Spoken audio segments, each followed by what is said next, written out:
Sinabi ni Jordan Clarkson na hindi pabor sa Gilas Pilipinas ang mga tawag at walang magawa kundi panoorin ang kanyang koponan na tinalo ng Dominican Republic.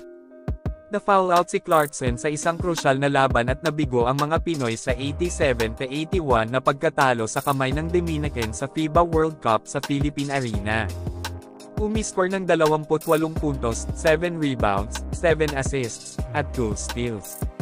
Ngunit nakuha ng Utah Jazz star ang kanyang panglima at huling foul sa nalalabing 3:30 minutes, na iniwan ang Pilipinas na walang best player sa laro.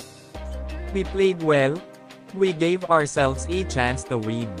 Some calls didn't go our way, but that's part of the game," said Clarkson.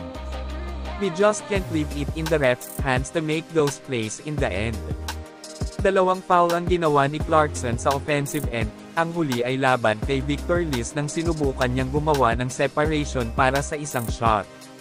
Sa defensive end, nakakuha ang mga Pinoy ng 28 fouls, na nagresulta sa 34 free throws, 12 sa fourth quarter para sa Dominicans.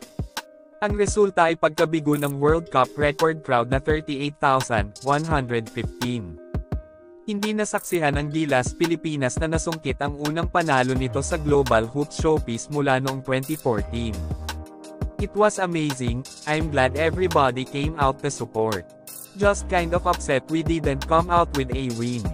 Some things didn't go our way towards the end, but we fought hard," Clarkson said. Kahit masakit ang pagkatalo, nakatutok na si Clarkson sa kanilang next game laban sa Angola sa Linggo ika-27 ng Agosto, sa Araneta Coliseum. "Just keep competing like we did now. We fought hard. Some things didn't go our way towards the end. We just got to finish well and get the next one," he said. Ang mga Pinoy ay kailangang manalo laban sa Angolans para sa chance maging pinakamataas na pwesto sa Asian team sa World Cup upang makuha ang slot sa Paris Olympics sa susunod na taon.